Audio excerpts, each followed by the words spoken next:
நீ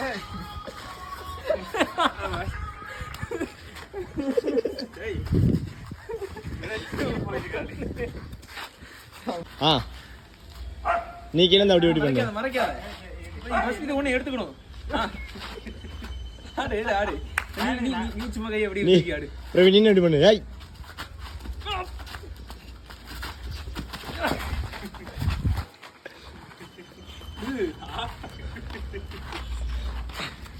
இதுக்கு ஆடுறானே.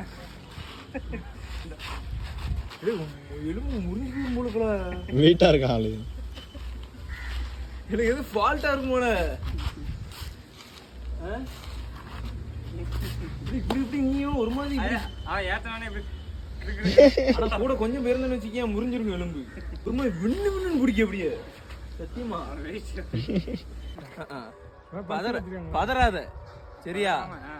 அவன் டைலாக் பேசுற முன்னாடி நீ உனக்கு ஆட இருக்கிற முன்னகிட்டே துட்டு திங்கணுமோ? அவன் பேசுறான், அவன் தான் ஃபர்ஸ்ட் பேசுறான், அதனால பேசிட்டான். அவன் பேசுறான், இவன் பேசுறான். நான் பேசுற முன்னாடி அவன் இதுங்கிறான். அப்ப எனக்கு எப்படி டைலாக் வரும்? சரி போறது. இப்ப வரும், இப்ப வரணும். தோடாதிப்பீங்க. செருப்பு இருக்கலாம். 1 2 3.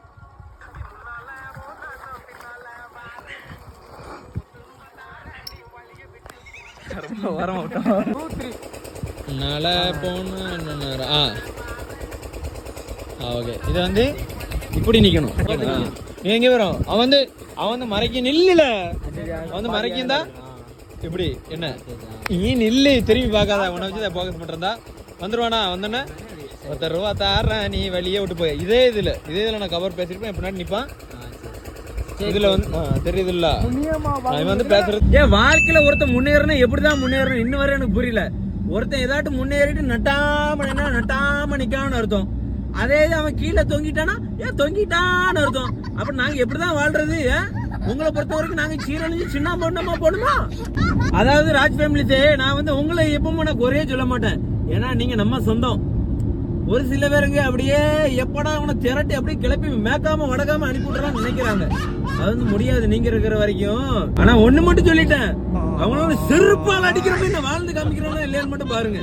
வாழ்ந்து காமிப்பேன் கண்டிப்பா. இதெல்லாம் எதுக்குன்னு பாத்தீங்கன்னா, நம்ம சப்ஸ்கிரைபர் ஒருத்தருக்கு கேட்டீங்க, ப்ரோ ஒரு பார்ட் 2 போடுங்க ப்ரோ. எதுக்கு? சொந்தக்காரங்களை பத்தி பேசுங்க ப்ரோ அப்படின்னு சொல்லி கேட்டிருந்தீங்க. அதுக்காக இது